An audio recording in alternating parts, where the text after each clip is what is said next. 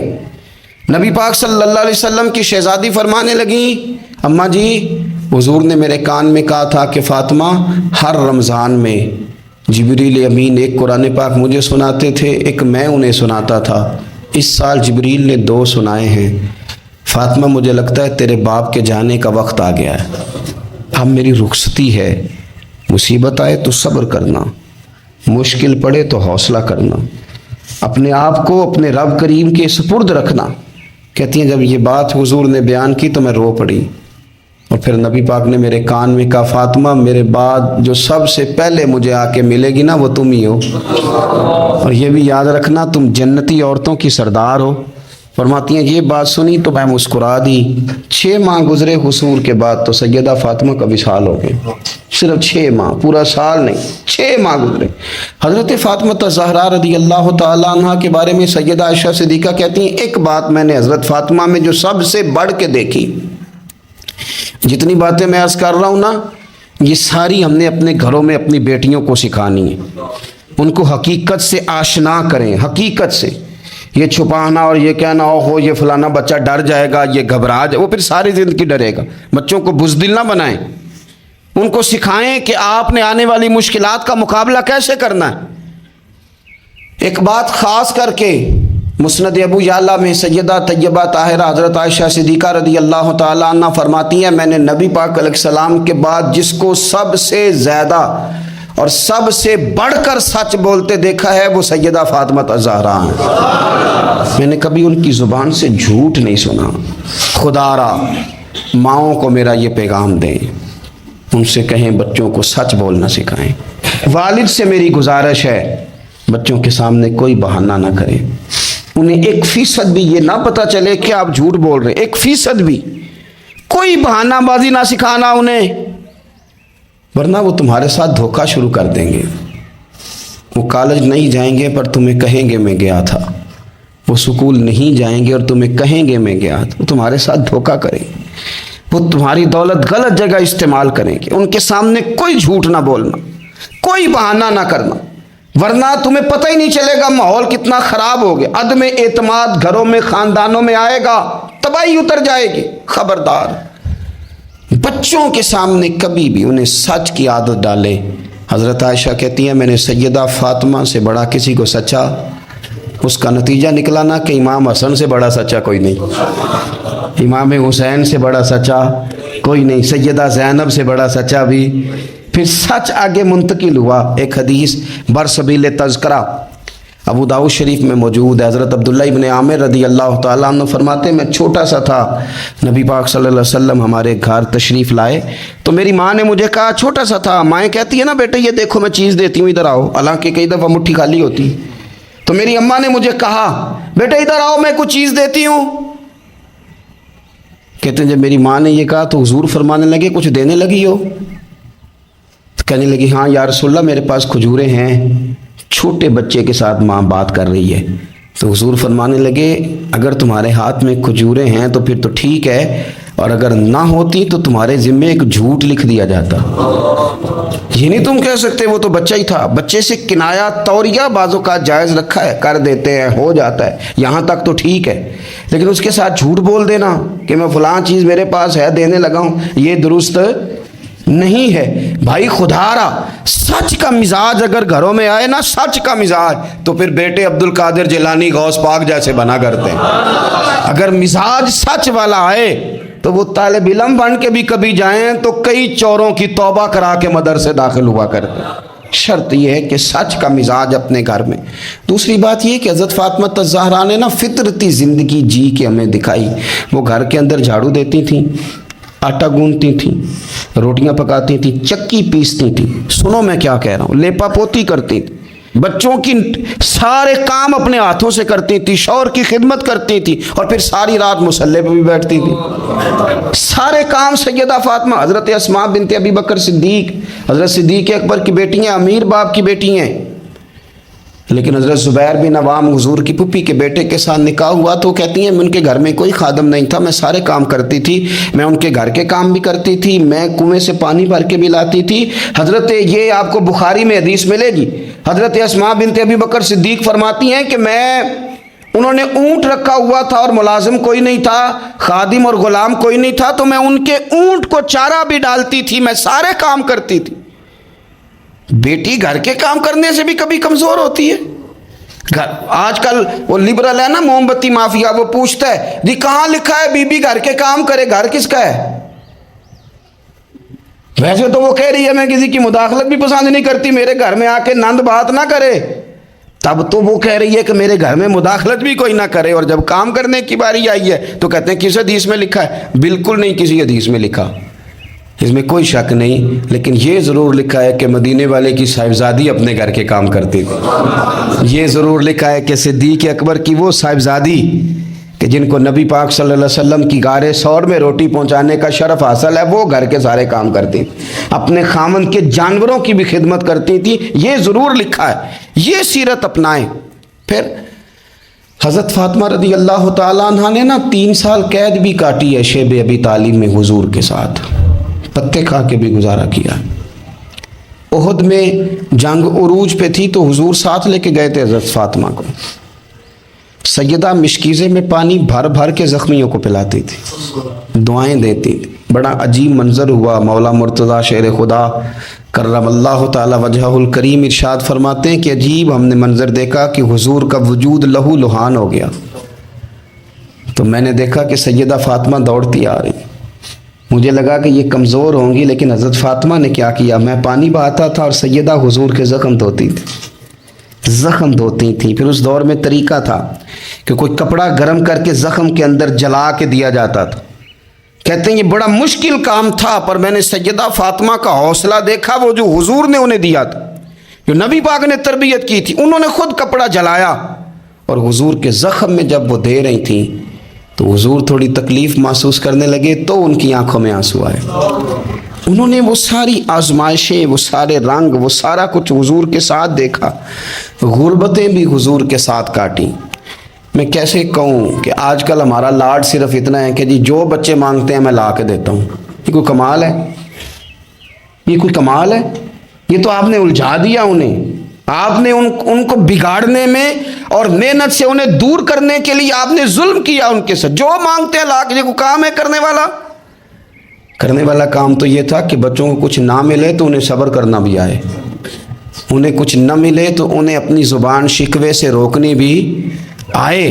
حوصلہ اگر آپ دیکھیں نا، حضور فرماتے کسی باپ کا اپنی اولاد کے لیے سب سے اچھا تحفہ پتہ کیا ہے؟ یا رسول اللہ کیا ہے؟ فرمایا جس نے اپنی اولاد کو سب سے اچھا ادب سکھا دیا اس نے سب سے اچھا تحفہ دے دیا ہے۔ ان کو آداب زندگی سے آگاہ کریں، اچھا تحفہ ہو گیا ان کے لیے۔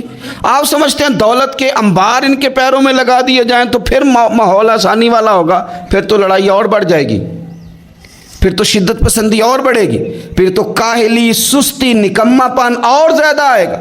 رسول کائنات صلی اللہ تعالیٰ علیہ وسلم نے صبر کرنا سکھایا۔ کئی دنوں کی بھوک تھی نبی پاک صلی اللہ علیہ وسلم کی، 3 دن بیت گئے تھے، تو حضور صلی اللہ علیہ وسلم کے ساتھ کچھ صحابہ بھی تھے۔ حضور حضرت ابو ایوب انصاری کے ہاں گئے، پہلے میزبان نبی پاک، انہوں نے دیکھا کہ چہرہ نور پہ نکاہت ہے تو جلدی سے ایک بکری ذبح کی۔ بکری پکنے لگی تو انہوں نے نا کھجور اور کچھ انہوں نے اتار کے انگور وغیرہ پلیٹ میں رکھ کے حضور کی بارگاہ میں پیش کیے۔ یا رسول اللہ شوق فرمائیے جب تک کھانا پکتا ہے۔ حضور نا ہلکے ہلکے ایک لقمہ اٹھا لیتے، کبھی کبھی ایک لقمہ اٹھا لیتے، حضور کھانے لگے، اتنی دیر میں کھانا پک کے آ گیا۔ بڑے شوق سے، رغبت سے نہیں حضور نے کھجوریں کھائیں، شوق کے ساتھ نہیں نبی پاک صلی اللہ علیہ وسلم نے انگور کھائے، کبھی کبھی نا جیسے کوئی ایک ٹکڑا بندہ اٹھا کے کھاتا ہے، اس طرح نبی پاک صلی اللہ علیہ وسلم کھا رہے ہیں۔ کھانا پک کے آیا تو حضور نے ایک روٹی اٹھائی اور 2-3 بوٹیاں اٹھائیں اور رکھیں، پھر ان کو لپیٹا اور آنکھوں میں آنسو آئے۔ ایک صحابی کو تھما کے کہا یہ لے جاؤ اور فاطمہ کو دے آؤ، میں نے نہ 3 دن سے کچھ نہیں کھایا اور فاطمہ نے 6 دنوں سے کچھ نہیں کھایا۔ 6 دن ہو گئے، انہوں نے اپنے گھر میں صبر سے وقت گزارا ہے، کچھ نہیں کھایا، لے جاؤ کھانا۔ حضور صلی اللہ علیہ وسلم نے نا ان کو صبر سکھایا، حوصلہ سکھایا، ان کو ذوق سکھایا۔ اور پھر آپ نے سوسائٹی کے اندر کوئی کام کرنا ہے، کوئی انقلاب برپا کرنا ہے، کچھ آگے بڑھنا ہے، معاشرے کو، ملت کو، قوم کو، آپ نے قبیلے کو کچھ دینا ہے، تو اس کے لیے اگر آپ کے گھر والے آپ کا ساتھ دینا تو پھر کام کرنا آسان ہو جاتا ہے۔ لیکن اگر مشکلات گھر سے پڑنی شروع ہو جائیں، گھر والے حوصلہ شکنی کرنے لگے، گھر والے اگر کمزوری دکھانے لگیں، تو پھر بہت سارے کام جو بندہ کرنے کی صلاحیت رکھتا ہے وہ بھی نہیں کر پاتا۔ اگر گھر سے حوصلہ ملے، گھر والے مشن کے ساتھ ہو جائے، تو پھر تو یوں سمجھ لیں کہ انسان مضبوط ہو گیا، وہ اتنا طاقتور ہو گیا کہ بہت سارے طوفانوں کا خود بخود مقابلہ کر لے گا۔ حضور صلی اللہ تعالیٰ علیہ وسلم چونکہ بڑا کام کرتے تھے، بڑی ڈیوٹی فرماتے تھے، تو طریقہ مبارکہ یہ تھا کہ سفر کے لیے تشریف لے جاتے یا جہاد کے لیے جاتے تو سب سے آخر میں حضرت فاطمہ کے گھر جاتے، ان سے ملاقات کر کے سفر پہ تشریف لے جاتے، اور جب واپس تشریف لاتے تو سب سے پہلے سیدہ فاطمہ کے گھر سب سے پہلے یہاں آتے، ملاقات کرتے، پھر تشریف لے جاتے۔ ایک دفعہ حضور کئی دنوں کے بعد تشریف لائے، سفر کے آثار بھی تھے، اور پھر حضور کا لباس مبارک بھی بہت دنوں سے حضور نے نیا جوڑا نہیں خریدا تھا، پہنا نہیں تھا، شرف نہیں بخشا تھا، تو کپڑے مبارک بھی نبی پاک صلی اللہ علیہ وسلم کے بظاہر بہت پرانے لگ رہے تھے۔ تو حضرت فاطمہ کے ہاں حضور تشریف لے گئے تو سیدہ پاک نے نا حضور کے کپڑوں کو جھاڑا اور جھاڑ کر کے عرض کی یا رسول اللہ آپ بڑی مشقت فرماتے ہیں، حضور آپ بڑی مشقت کرتے ہیں دین کے لیے۔ یا رسول اللہ صلی اللہ علیہ وسلم دیکھیں کب سے آپ نے کپڑے نہیں خریدے، حضور یہ مشقت کب تک، کس حد تک؟ یہ گویا سوال ہے حضرت فاطمہ کا۔ یا رسول اللہ صلی اللہ علیہ وسلم اتنی مشقت؟ تو حضور نے فرمایا فاطمہ تیرے باپ کی ڈیوٹی ہے، تیرے باپ کی ڈیوٹی ہے کہ ہر دیہات میں، ہر شہر میں دین پہنچانا ہے۔ پھر نبی پاک صلی اللہ علیہ وسلم نے ایک جملہ کہا جو میں نے پہلی دفعہ پڑھا تو بتاتا ہے کہ مشن کتنا بڑا ہے۔ نبی پاک صلی اللہ علیہ وسلم نے فرمایا فاطمہ جہاں تک رات پہنچتی ہے نا وہاں تک ہم نے اللہ کا دین بھی پہنچانا ہے۔ جہاں تک رات آتی ہے نا، جہاں جہاں رات پہنچتی ہے وہاں تک رسول کریم کا دین بھی پہنچے گا۔ حضور صلی اللہ تعالیٰ علیہ وسلم نے یہ انداز حضرت فاطمہ کو سکھایا کہ جہاں جہاں رات پہنچتی وہاں وہاں دین بھی پہنچے گا، وہاں وہاں یہ دین پہنچ کر کے رہے گا۔ اب آپ اندازہ فرمائیے اتنا بڑا مشن تھا، اور اس میں سیدہ فاطمہ الزہرا رضی اللہ تعالیٰ عنہ ساتھ حضور کے وقت گزارتی ہیں، ساتھ رہتی، بہت زیادہ آسودگی والی زندگی نہیں، لیکن اس کے باوجود بہت زیادہ پردے کا اہتمام۔ با پردہ عورت کون ہوتی ہے؟ جو برقع پہنے اور سارا گھوم کے واپس آ جائے؟ برقع اس نے پہنا، نقاب اس نے کر لیا، اب جہاں دل کرے جائے؟ نہیں، یہ بھی با پردہ ہے، اس پر بھی کوئی الزام نہیں، لیکن جو اصل با پردہ عورت ہے وہ کون ہے؟ جو گھر سے صرف ضرورت کے لیے نکلے، صرف مجبوری کے لیے گھر سے باہر جائے، ورنہ اپنے گھر سے، وہ عورت با پردہ ہے۔ ایک دن نبی پاک صلی اللہ تعالیٰ علیہ وسلم نے صحابہ سے پوچھا نا بتاؤ مجھے دنیا میں سب سے بہترین عورت کون ہوتی ہے؟ لوگوں کا اپنا اپنا رویہ ہوتا ہے، کچھ کا خیال تھا کہ جو قرآن پاک کی حافظہ ہو، کچھ کا خیال تھا عالمہ فاضلہ ہو، کچھ کا خیال تھا کہ بچوں کی تربیت ٹھیک کرنے والی ہو، دین جس نے بچوں کو سکھایا وہ بہتر ہے۔ سب اپنے اپنے انداز میں بات کرتے ہیں، لیکن حضور نے فرمایا تم نے میری مراد کو پہنچے۔ حضرت مولا علی شیر خدا فرماتے میں پیچھے بیٹھا تھا، ذرا میں نے گردن جھکائی اور چھپ کے، نہ ویسے بھی قد مبارک بظاہر تھوڑا چھوٹا تھا حضرت علی کا، کہتے میں نکل گیا، حضرت فاطمہ کا حجرہ ساتھ ہی تھا، جا کے میں نے کہا فاطمہ حضور نے سوال پوچھا ہے، اب میں کس طرح یہ بات کروں کہ مولا علی شیر خدا کا علم؟ حضور نے فرمایا کہ میں علم کا شہر ہوں تو علی دروازے ہیں، تو اگر حضرت علی بھی کسی سے مسئلہ پوچھنے جائیں تو پھر بتاؤ نا کہ سیدہ فاطمہ کا علم کتنا شاندار ہوگا۔ ان کے علم کا کیا مرتبہ اور مقام ہے کہ حضرت فاطمہ سے پوچھا جا کے، کہا فاطمہ آج نہ حضور نے سوال پوچھا ہے تو سب صحابہ محو حیرت ہیں۔ حضور نے پوچھا بہترین عورت کون ہوتی ہے، تو کسی نے کچھ بتایا، کسی نے کچھ بتایا، بات بن نہیں رہی، آپ ذرا جلدی سے بتائیں۔ تو حضرت فاطمہ کہنے لگی علی بہترین عورت پتہ کون ہوتی ہے؟ یہ آپ نے غور کرنا لفظوں پہ، کہا بہترین عورت وہ ہوتی ہے جسے نہ کبھی غیر مرد نے دیکھا ہو اور نہ کبھی اس نے غیر مرد دیکھا ہو، وہ سب سے بہترین عورت ہے۔ آپ میری بات پہ غور کریں، بس یہ حد ہے، یہ سیدہ فاطمہ کا پیغام ہے، یہ آج کے جمعے کا میسیج ہے۔ فرمایا نہ اس نے غیر مرد دیکھا ہو اور نہ غیر مرد نے اسے دیکھا، بہترین عورت ہے۔ حضرت سیدنا علی المرتضیٰ کہتے ہیں میں چپکے سے آ کے پھر صفوں میں بیٹھ گیا۔